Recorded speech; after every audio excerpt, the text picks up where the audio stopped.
23/6 के महावाक्य है। मीठे बच्चे, याद से आत्मा का कीचड़ा निकालते जाओ। आत्मा जब बिल्कुल पावन बने तब घर चल सके। बिल्कुल पावन बने तब घर चल सके। घर चलना है, पावन नहीं है तो आत्मा कैसे जाएगी? अच्छा, प्रश्न है, इस अंतिम जन्म में बाप के किस डायरेक्शन को पालन करने में ही बच्चों का कल्याण है? इस अंतिम जन्म में बाप के किस डायरेक्शन को पालन करने में ही बच्चों का कल्याण है? कौन सा डायरेक्शन बच्चों को पालन करना है इस अंतिम जन्म में?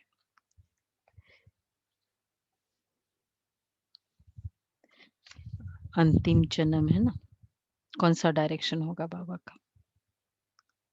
नहीं है कोई डायरेक्शन? हाँ, आत्माभिमानी बनो, पवित्र बनो, देहाभिमानी बनो, पवित्र बनो। अच्छा, श्रीमत है। बाबा श्रीमत है। कहते हैं, मीठे बच्चे, इस अंतिम जन्म में बाप से पूरा वर्षा ले लो। पूरा वर्षा लो। फुल वर्षा मतलब सत्युग का शुरू, फुल वर्षा मतलब एक तो फुल टाइम और फुल स्टेटस दोनों। सत्युग तो इस अंतिम जन्म में बाप से पूरा वर्षा ले लो। बुद्धि को बाहर में भटकाओ नहीं, मत। विष को छोड़ अमृत, विष को छोड़ अमृत को पियो। इस अंतिम जन्म में ही तुम्हें 63 जन्मों की आदत मिटानी है। इसलिए रात दिन मेहनत कर देह अभिमानी बनो। 63 जन्मों की जो देह की भान है, कितने सारे संस्कार है 63 जन्मों के? कौन कौन से संस्कार है? 63 बर्थ्स के संस्कार। और वो खाली एक जन्म मिला। एक जन्म में भी कितना मिला है अभी? जो अभी ज्ञान में आए, चलो जब भी ज्ञान में आए, उस ज्ञान में आने के बाद समझा कब? और समझने के बाद विल पावर कब आई कि चेंज करना है? बहुत टाइम कम है। ओम शांति। तो 3 चीज है, पूरा अंतिम जन्म में कौन सा डायरेक्शन पालन करना है? पूरा वर्षा, और दूसरा बुद्धि को बाहर नहीं भटकाना है। 63 जन्मों के संस्कारों को मिटाना है। 3 टारगेट्स है। ओम शांति। शांति धाम विश्रामपुरी है। इस दुनिया से सब थके हुए हैं।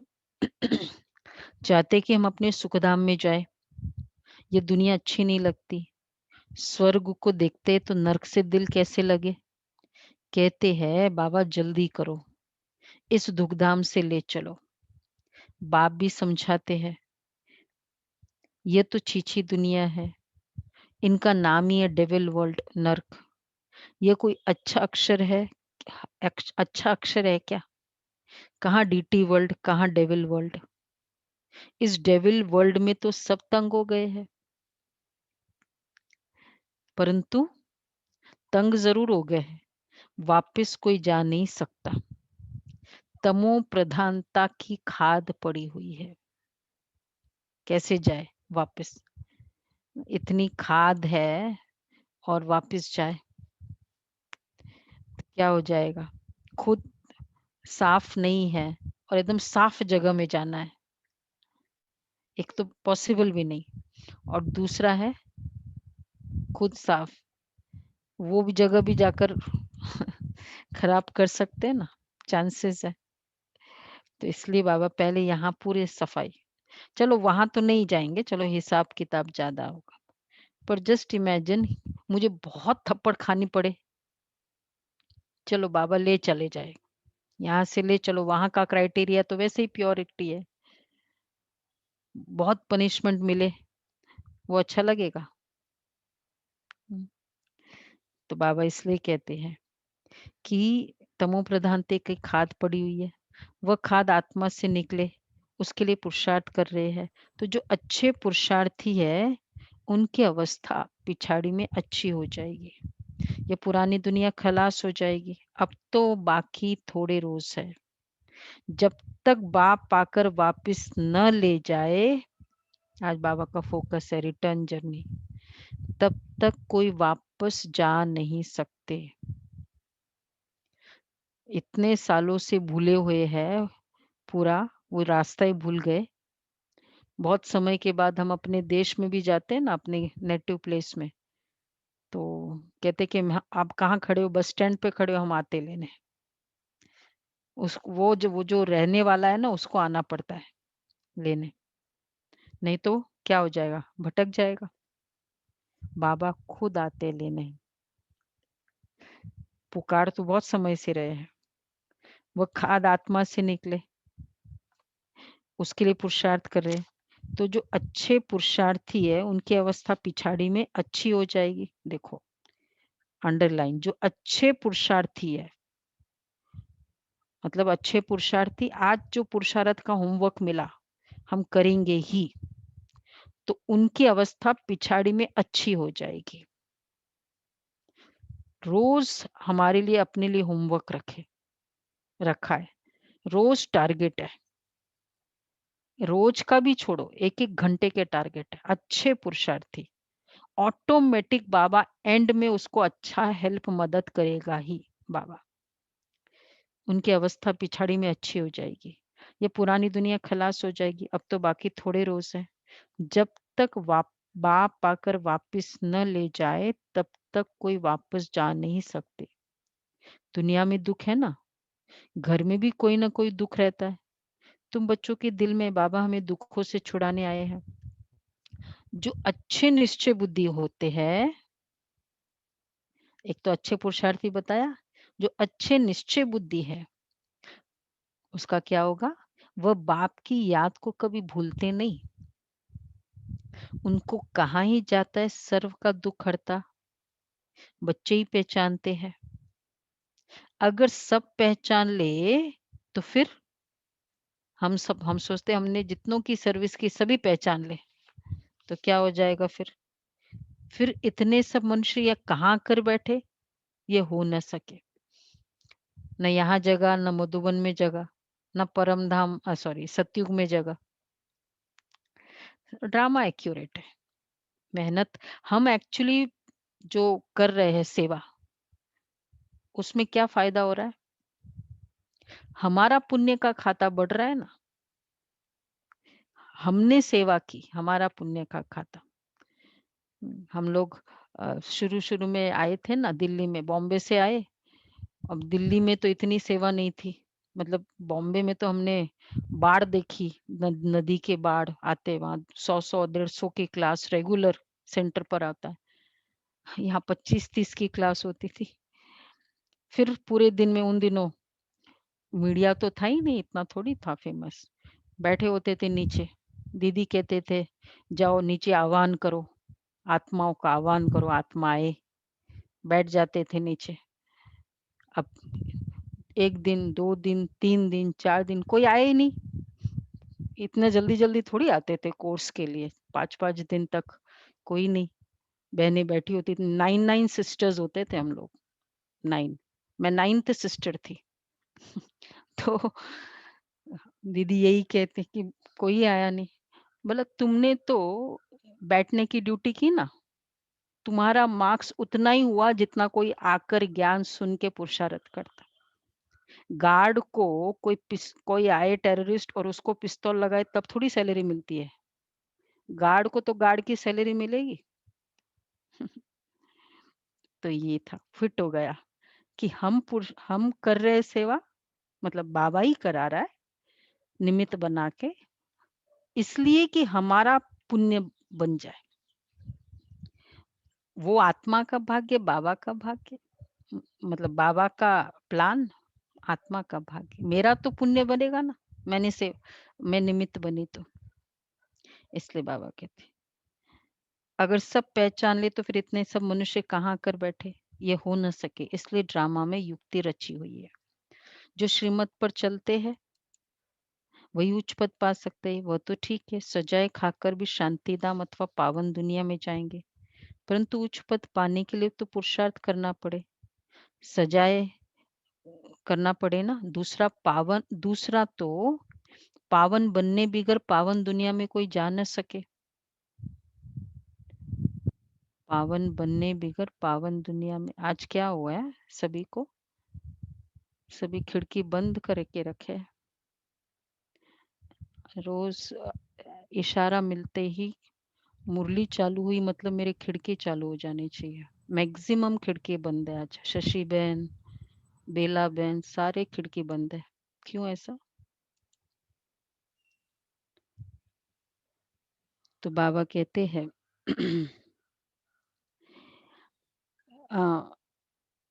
ये जो कहते हैं परंतु उच्च पद पाने के लिए तो पुरुषार्थ करना पड़े, दूसरा पावन बनने बिगर पावन दुनिया में कोई जा न सके।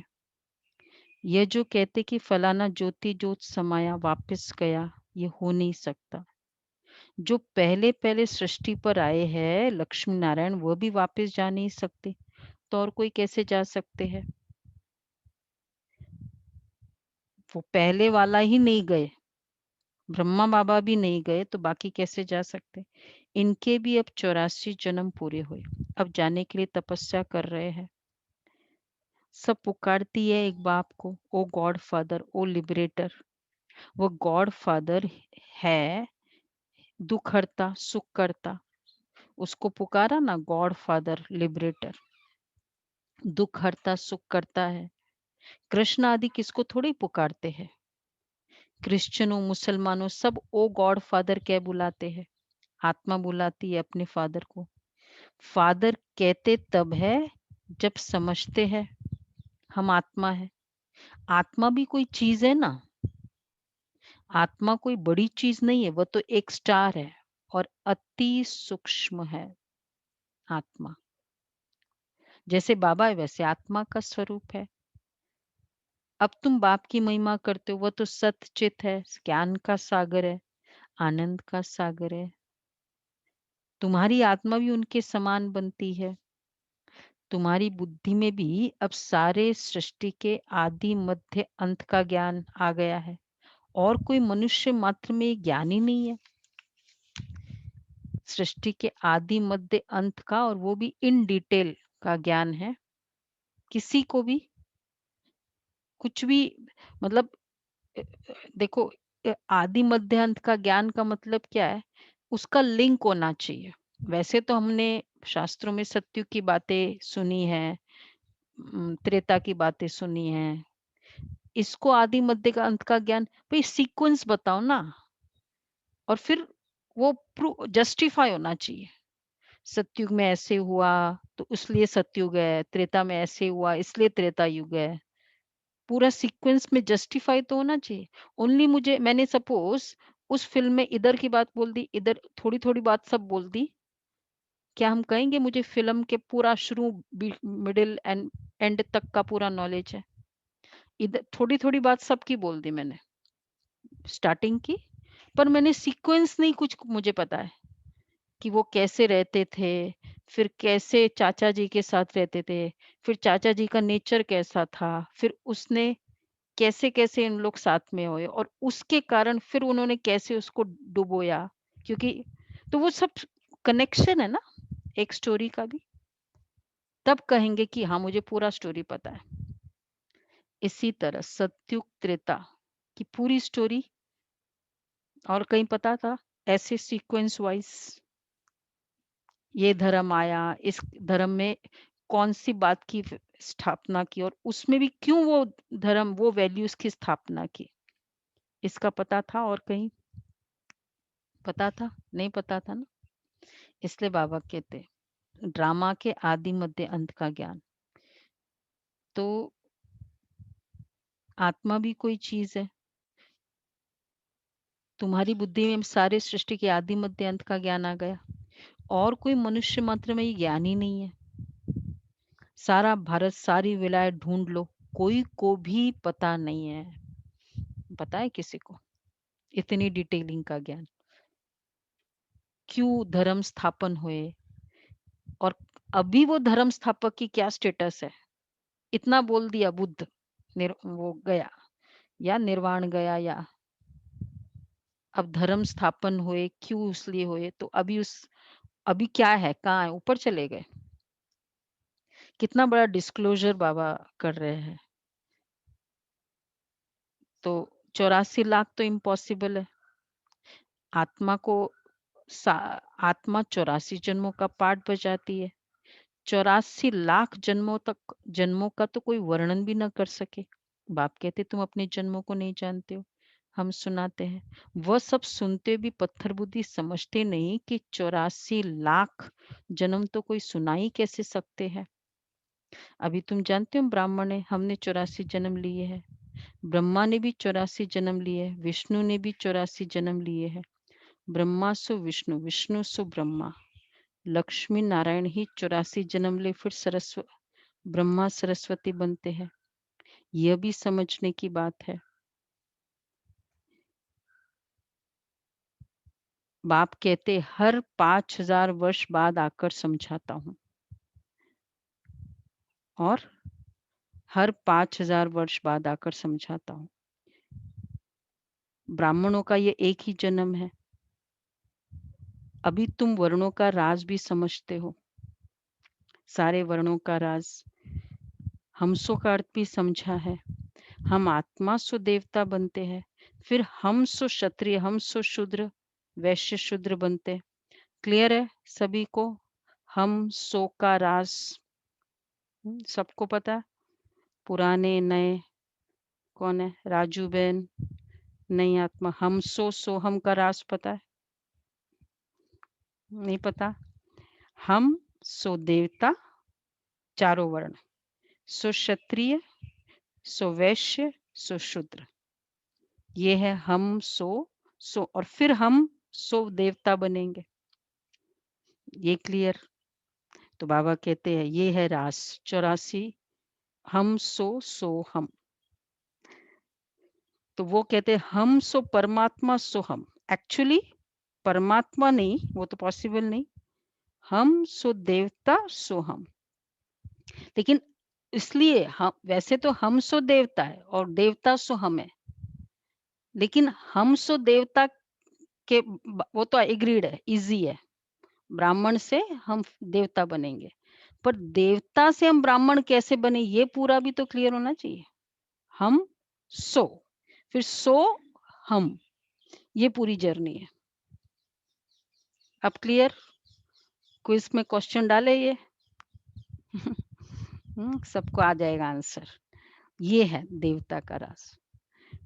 तो बाबा कहते तुम पहले सतयुग में सतो प्रधान थे, फिर सतो बने। देखो अब ये और डिटेलिंग। पहले सतयुग में सतो प्रधान थे, फिर सतो बने, फिर चांदी की खाद पड़ी। एकदम पूरा हिसाब बताते हैं। अब गवर्नमेंट भी कहती है सोने में खाद मिलाओ, 14 कैरेट सोना पहनो। सोने में खाद डालना ये भारतवासी अपशकुन समझते हैं, नहीं मतलब अच्छा नहीं मानते हैं सोने में खाद डालना। शादी कराते हैं तो एकदम सच्चा सोना पहनते हैं। सोने पर भी भारतवासियों का बहुत प्यार है। मुझे लगता है भारत में जितनी सोने के लिए वो इतना इम्पोर्टेंस है, उतना और कंट्रीज में है क्या? नहीं है कोई कंट्री। बकिंगम पैलेस में वो बहनों को बुलाया, दादी बताती है ना, निर्मल शांता दादी को बुलाया था क्वीन एलिजाबेथ ने। मालूम है ना वो स्टोरी? नहीं मालूम है। वो स्टोरी बताएंगे कभी, शायद आज ही आ जाए। तो वो फिर सर्व किया तो कौन सी चीनी की, वही क्रॉकरी आइटम। अगर यहाँ भारत में कोई राजा सर्व करता तो किस में करता? पूरे वो तो क्रॉकरी आइटम्स में कर दिया सर्व, कांच के, वही और स्टाइलिश हो वो जो हो। सोने में थोड़ी किया सोने का क्यों? अच्छा देखो बाबा पूछ रहे क्यों भारतवासियों का बहुत प्यार है सोने से। भारत की तो बात ही मत पूछो। सतयुग में तो सोने के महल थे, जिस जगह ना ये नेचुरल है। सपोज़ जैसे हम साउथ में जाते हैं, नारियल का बहुत है प्रोडक्शन वहाँ, तो लोगों का खाते भी वही है ज़्यादा नारियल, वहाँ हर चीज़ में नारियल, नारियल डालते रहते हैं, खाते भी बहुत है और उसका इफ़ेक्ट भी बहुत है और उनका शरीर उसके बगैर चलता भी नहीं है, टेस्ट भी वैसा बना है। तो वो जो इंटरेस्ट है ना वो चीज़ का क्यों है? क्योंकि वहाँ की प्रोडक्शन है। भारतवासियों को सोने से क्यों प्यार है? डेट बैक करो हिस्ट्री को। इसलिए बाबा कहते सतयुग में तो सोने के महल थे, सोने की ईंटें थी, जैसे यहाँ ईंटों की ढेर लगी रहती है ना, चलो भाई सतयुग चलो, चलो सतयुग चलो, बहुत दिन हो गए। जहाँ जैसे यहाँ ईंटों की ढेरी लगी रहती है, कंस्ट्रक्शन वाले देखे, ध्यान रखे, सोने के ईंट देखो और सोने की ईंटों में महल बन रहे। पूरा जगमगाता हुआ सतयुग तख्त पर बैठे हैं। ओके जी, दर्शन हो गए, दर्शन करके आए। तो बाबा कहते देखो वहाँ सोने चांदी की ढेरी रहती है, माया मच्छंदर का खेल दिखाते हैं ना, उसने ऊपर वो देखा सोने की ईंटें देखी, सोचा ले जाता हूँ, नीचे उतरा तो देखा कुछ भी नहीं है, कुछ न कुछ बात लगती है माया का, उसको माया की जैसे माया आती है, बताती है उसको, माया आती मतलब ये एक माया बोलते हैं ना, ये सब दिखाई देता है वो। बच्ची यह समझती अभी हम फिर से स्वर्ग में जाते। तो ये बाबा हमेशा इनके लिए, ध्यान में जाने वालों के लिए बाबा बोलते थे। देखकर आती थी इतना अच्छा, सोचती थी कोई फल ही ले आए नीचे, तो नहीं होता था कुछ। बच्चे ये समझते अब हम फिर से स्वर्ग में जाते। फिर अगर पति आदि तंग करते तो बेचारी अंदर में रोती है, बाबा कब हम सुखधाम में जाएंगे? बाबा अब जल्दी करो। बाबा कहते हैं बच्चे जल्दी कैसे करूं? अब सोचो बाबा हमारी रिक्वेस्ट मान ले फॉर टाइम बिंग, चलो पर्दा खोल दे बाबा अभी, आज अभी पर्दा खोल दे बाबा, बहुत पति ये तंग करता है, बहुत बीमारी है, कोई भी ऐसी, क्या हो जाएगा? कौन रेडी है अभी पर्दा खुल जाए तो? अरे 86 में से कोई भी रेडी नहीं, एक जन तो हाथ उठाए, एक है पूरा कॉन्फिडेंस से, सिर्फ एक जन है, तो फिर क्यों खुले पर्दा फिर? तो हम कभी नहीं कहेंगे बाबा जल्दी खोलो करो, नहीं बोलेंगे ना फिर। अभी तो क्विज ही पूरे नहीं दिए, फुल 10 आउट ऑफ 10 सबके आए तब तो माने, बहुत टाइम। तो चलो फास्ट करे, बाबा कहते हैं बच्चे जल्दी कैसे करूं? पहले तुम योग बल से अपना किचड़ा तो निकालो। कितने जन्मों का किचड़ा शुरू में बताया? 63 जन्म। 63। योग की यात्रा पर रहो, बाप धीरज देते हैं, पुकारते भी हो हे पतित पावन आओ, गाते भी है सर्व का सदगति दाता एक। यहाँ की बात है, अकासुर बकासुर ये सब बातें इस संगम की है। ये है ही आसुरी दुनिया। अकासुर जैसा राक्षस, बकासुर, जो भी जितने भी राक्षस है, कंस कितने हैं आज दुनिया में?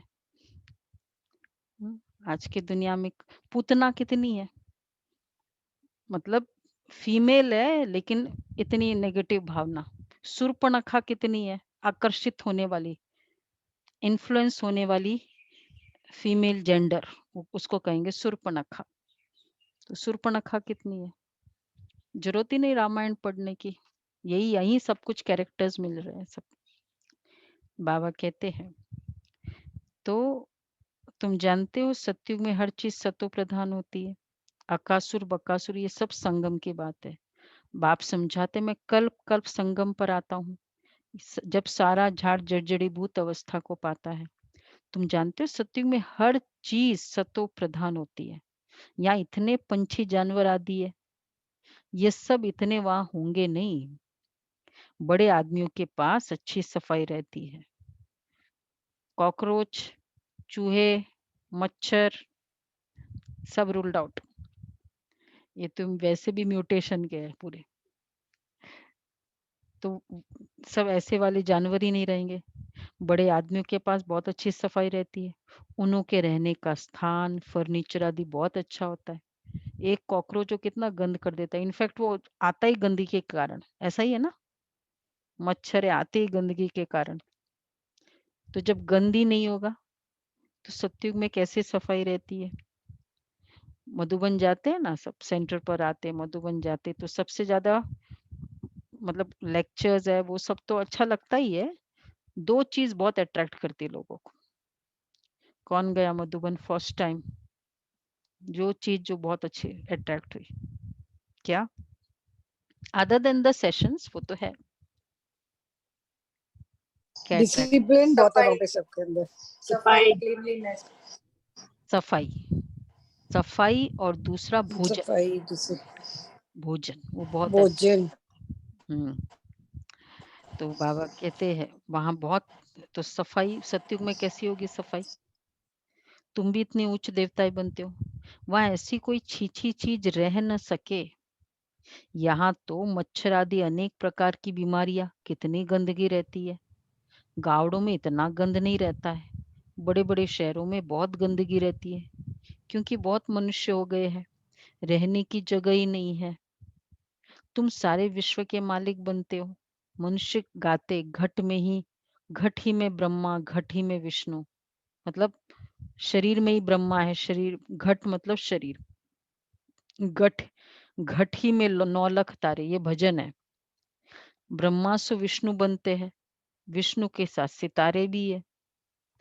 शरीर में ही तो घट ही में ब्रह्मा, घट ही में विष्णु, घट में ही 9 लाख तारे। ये भजन गाया था। अब मीनिंग बताओ, घट में 9 लाख तारे कैसे हो गए? अब ये सब गायन किसका है? राइट है, एक्यूरेट है, पर रियलिटी। हम आत्मा ही ब्रह्मा, हम में से ही ब्रह्मा, फिर वो विष्णु बनती है। 9 लाख तारे, 9 लाख तारे का बहुत महत्व है।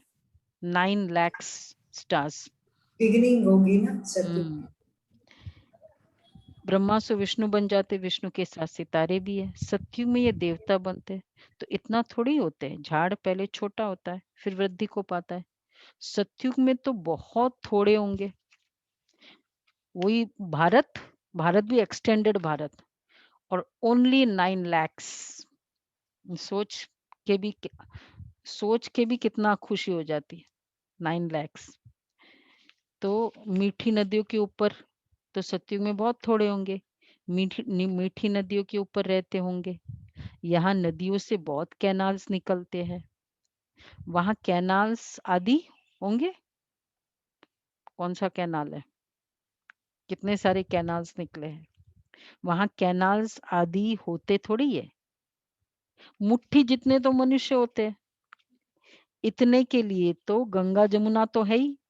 क्या जरूरत है कैनाल्स को? तो फिर उस पानी को दूसरी जगह ले जाने के लिए कैनाल्स है ना।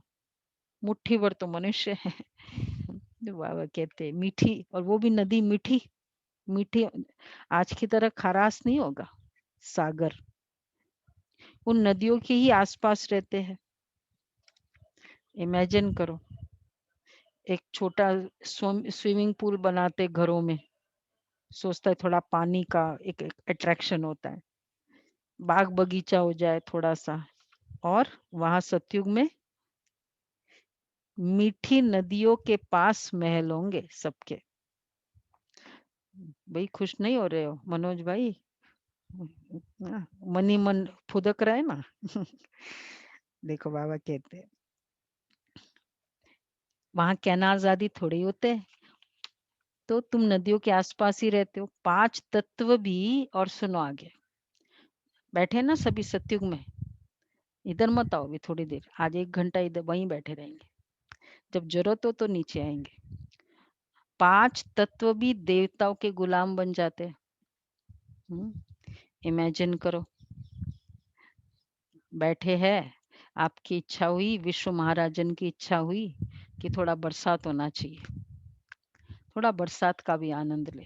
बस संकल्प किया, कभी भी बेकायदे बरसात नहीं पड़ती। सब इतनी एक्यूरेट मर्यादा में चलती है। कभी नदी उछल नहीं खाती, नाम ही है स्वर्ग, फिर क्या। अब कहते हैं स्वर्ग की आयु इतने लाखों वर्ष है। अच्छा भला वहां कौन राज्य करते थे ये तो बताओ। कितनी अच्छी बाबा बात बता रहे हैं। अगर कह दिया स्वर्ग की आयु लाखों वर्ष है, प्रहलाद या हिरण्यकश्यपु का जो वर्णन है या ध्रुव का सतयुग की बात है, वो तो थोड़े समय बताया ना। लाखों में फिर बाकी समय किसने राज्य किया बताओ। हम्म कौन है बता सकता है? बाकी समय लाखों बताया तो किसने राज्य किया? बोलो सुमन बेन। ऐसे क्यों लाखों बोल दिया? फिर पूरी डिटेलिंग बताओ, उनको पूछो पंडित जी को। वो भी नहीं बता पाएंगे। तो कितने गपोड़े लगाते रहते हैं, मतलब पूरा हिसाब बताओ ना, इसके बाद ये, इसके बाद ये ऐसा हुआ। तुम जानते हो हम कल पहले मुआफी के पाठ बजा रहे हैं। रुद्र ज्ञान यज्ञ में अनेक प्रकार के असुरों के विघ्न पड़ेंगे। फिर मनुष्य समझते हैं असुर लोग ऊपर से गंध गोबर आदि डालते थे। कितना एक्यूरेट है। अब अगेन वापस भक्ति मार्ग के रसम या स्टोरी। यज्ञ जलता था, वहां असुर गोबर डालते थे। ब्रह्मा जी ने यज्ञ किया, पर्टिकुलरली देवताओं ने यज्ञ किया, उसमें बताते असुरों ने गोबर आदि मतलब ये गंदी चीजें डालते थे, मांस भी डालते थे दीदी ताकि ब्राह्मण ब्राह्मण लोग जो यज्ञ करते थे उसमें दिखाते थे उसमें डालते थे। और फिर उसमें फिर वो ताकि उन लोग को क्रोध आए ना, उनका यज्ञ फलीभूत ना हो। यज्ञ में गंदी चीजें डालना मतलब यज्ञ का पावर खत्म हो जाना। और वो उनको वो चाहिए था कि उनकी पावर खत्म हो जाए। अब संगम युग बताओ, कौन बताएगा? स्टोरी और रियलिटी।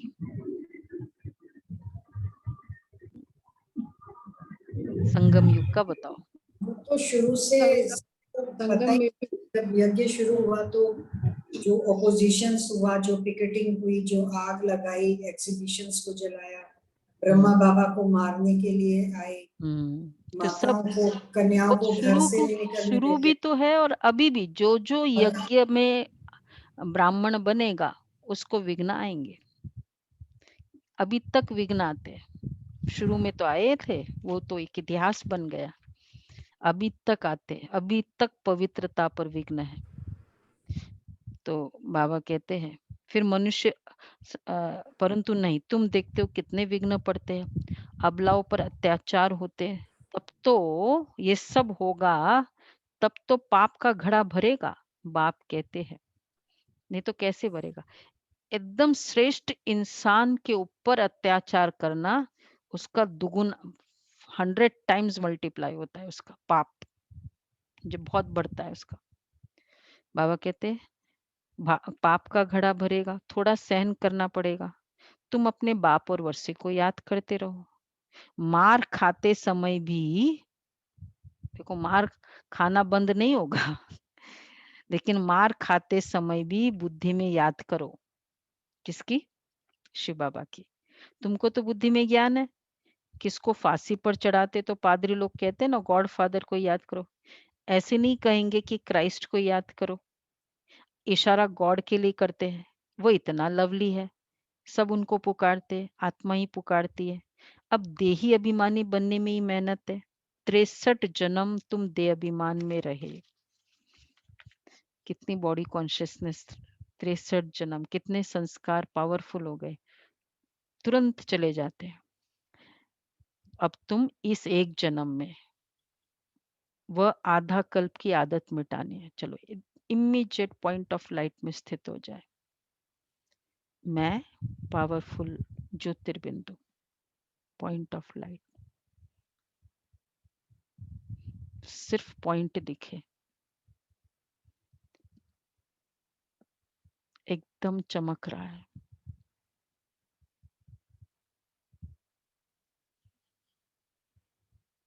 ओके जी, आधा कल्प की देही अभिमानी। ऐसे बीच बीच में सिर्फ 1 सेकंड हुआ, 1 सेकंड लगा, चमक रहा है। कई बार बाबा कहते हैं कि मुरली में वो कहाँ है ना बाबा ने, अब एक 70s की मुरली में, जितना वो जैसे लाइट बहुत चमकता है ना, तो बाकी दूसरी बातें गौण हो जाती है।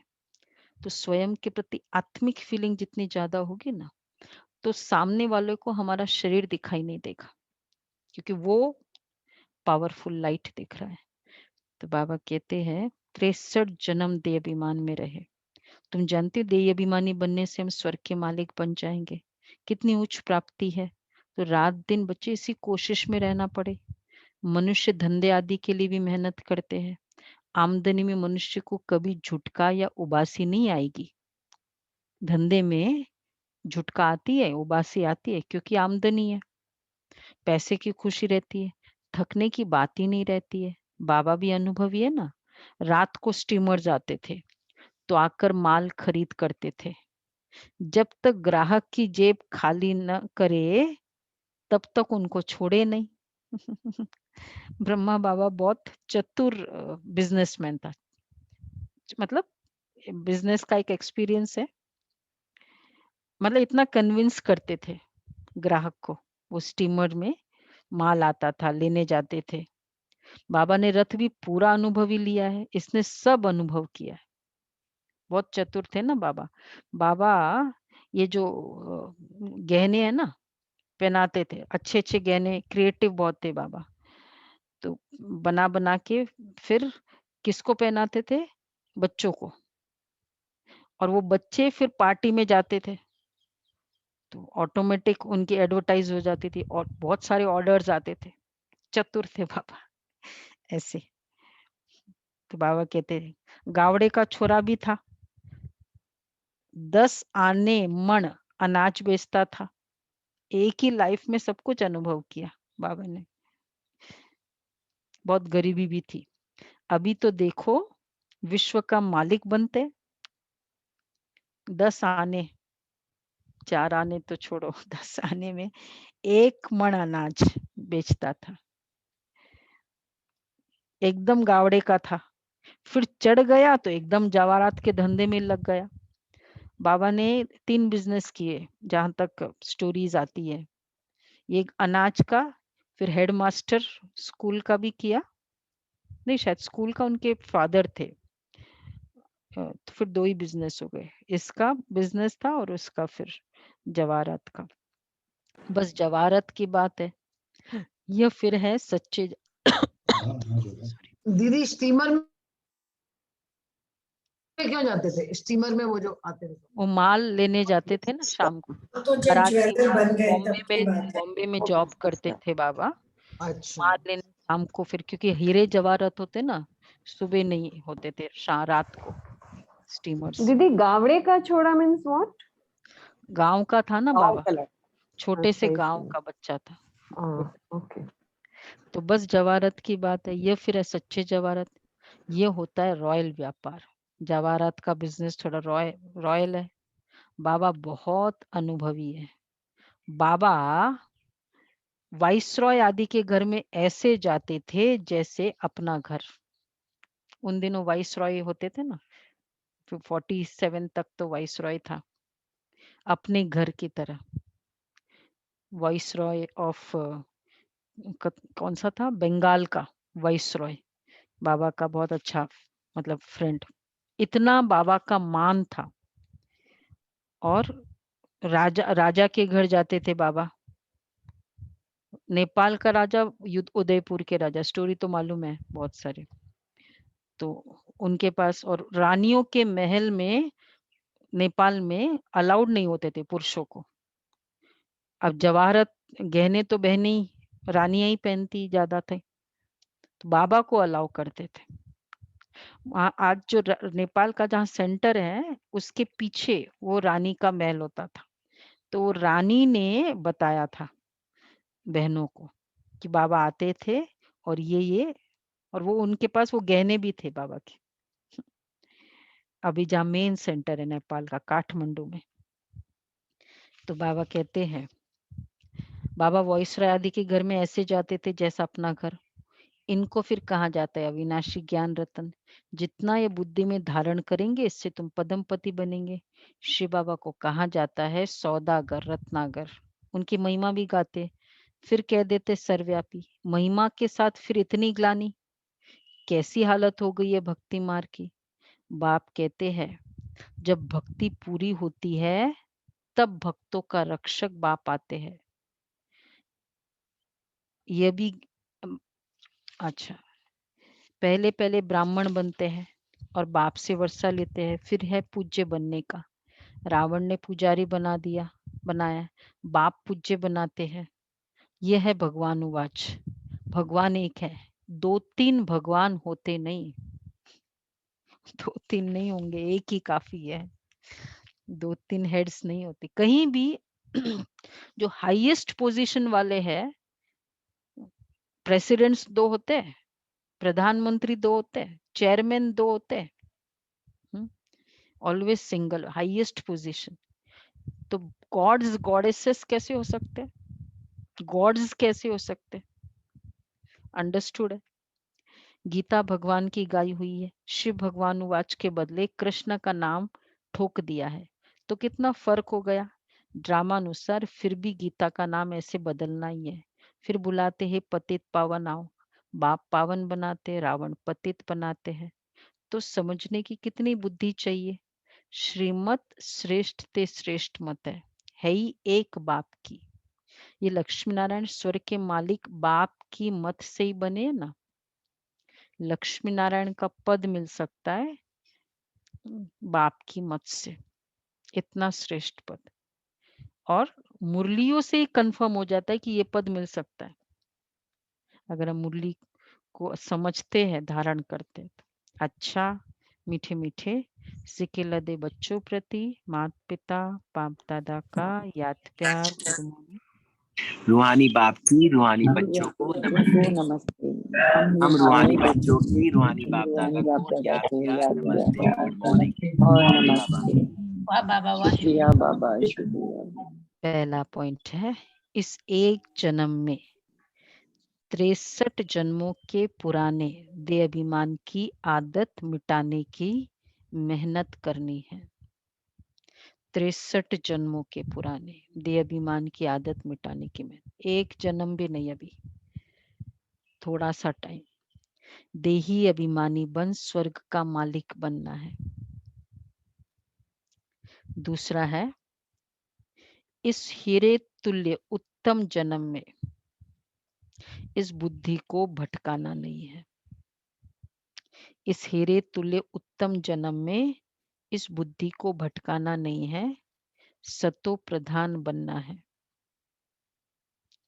अत्याचारों को सहन कर बाप से पूरा वर्षा लेना है। अत्याचारों को सहन कर बाप से पूरा वर्षा लेना है। वरदान है, सोचना, बोलना और करना तीनों को समान बनाने वाले सर्वोत्तम पुरुषार्थी भव। सोचना, बोलना और करना तीनों को समान बनाने वाले सर्वोत्तम पुरुषार्थी भव। सभी शिक्षाओं का सार है कि कोई भी कर्म से देखने, उठने, बैठने, चलने, सोने से फरिश्तापन दिखाई दे। हर कर्म में अलौकिकता हो, कोई भी लौकिकता कर्म व संस्कारों में न हो। सोचना, करना, बोलना सब समान हो। ऐसे नहीं कि सोचते तो थे कि यह न करे लेकिन कर लिया। जब तीनों ही एक समान और बाप समान हो तब कहेंगे श्रेष्ठ व सर्वोत्तम पुरुषार्थी। कितना पावरफुल है वरदान आज का। हर कर्म में फरिश्तेपन की झलक दिखाई दे। हर कर्म में अलौकिकता, लौकिकता न दिखाई दे। सोचना, बोलना, अब हम सबको पता है लौकिक में हम कैसे करते थे और अलौकिक में कैसे। और दूसरा, एक समान हो। ऐसे नहीं सोचते तो बहुत है लेकिन होता नहीं है। एटलीस्ट जैसे आज कल मेरी ये कंप्लेन थी कि मैं बहुत सोचती हूँ पर होता नहीं है, पर आज वो कंप्लेन रिपीट ना हो, तब कहेंगे ना कि डिसाइड किया है, आज फिर करेंगे, परसों फिर करेंगे, फिर आज सोचेंगे, फिर करेंगे, फिर। तो एक्चुअली क्या हो रहा है इसमें कि हमको सोचने की भी एक अच्छा सोचना है, वो एक नेचर बन रहा है, और नहीं फॉलो करने का भी संस्कार बन रहा है। मीन्स उसकी वैल्यू नहीं हो रही, हमारी सोच की हमको वैल्यू नहीं है, इसलिए हम अच्छा सोच भी रही है, हमेशा सोच रहे हैं, पर वैल्यू नहीं कर रहे।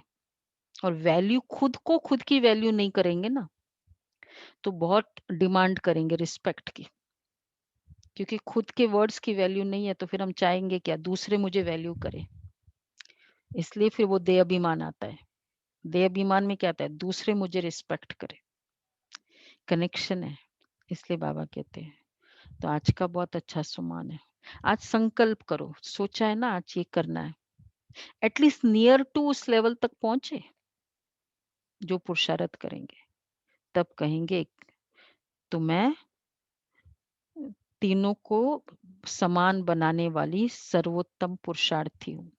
सर्वोत्तम पुरुषार्थी वर्ड याद रखेंगे ना, तो भी याद आएगा आज ये करना था, सोचना, बोलना, करना, तीन।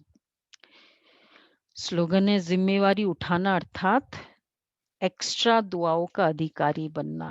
देखो कितना अच्छा है, कल का भी स्लोगन बहुत अच्छा था, जिम्मेवारी उठाओ।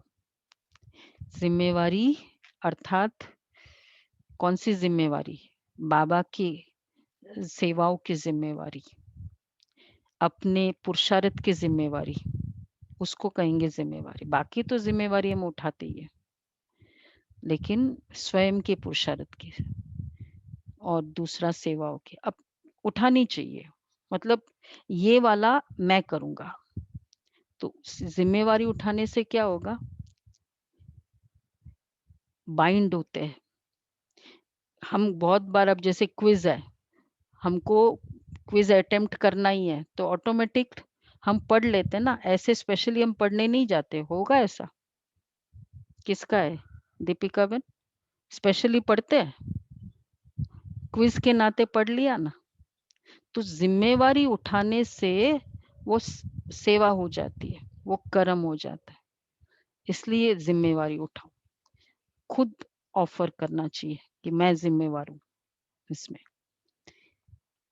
तो तब एक्स्ट्रा दुआओं का अधिकारी, बहुत दुआएं मिलेगी। कल का था नष्ट मोहा बनने के लिए, सेवा में स्नेह हो, निस्वार्थ हो, हाँ स्वार्थ के लिए नहीं। स्वार्थ स्वार्थ से नहीं, लेकिन सेवा अर्थ स्नेह हो। सोचा होगा ना इस पर, बहुत अच्छा पॉइंट्स निकलती है इस पर। तो इस तरह आज का भी स्लोगन। अच्छा, आज का अव्यक्त इशारे, जैसे वाचा सेवा नेचुरल हो गई है, ऐसे मनसा सेवा भी साथ साथ और नेचुरल हो। वाणी के साथ मनसा सेवा भी करते रहो, तो आपको बोलना कम पड़ेगा। बोलने में जो एनर्जी लगाते हो, वो मनसा सेवा के सहयोग कारण वाणी की एनर्जी जमा होगी, और मनसा की शक्तिशाली सेवा सफलता ज्यादा अनुभव कराएगी। वाणी के साथ साथ मनसा सेवा भी करते रहो। जो वाणी बोल रही है, उसी फीलिंग में हम साथ साथ करें, तो आपको बोलना कम पड़ेगा।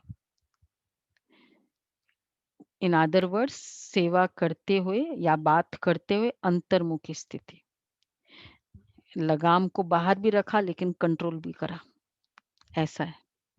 स्पीड फास्ट भी किया गाड़ी की, लेकिन पूरा क्लच के ऊपर कंट्रोल है, ऐसा ही होता है ना, ये करना है। अच्छा, चलो जी आज का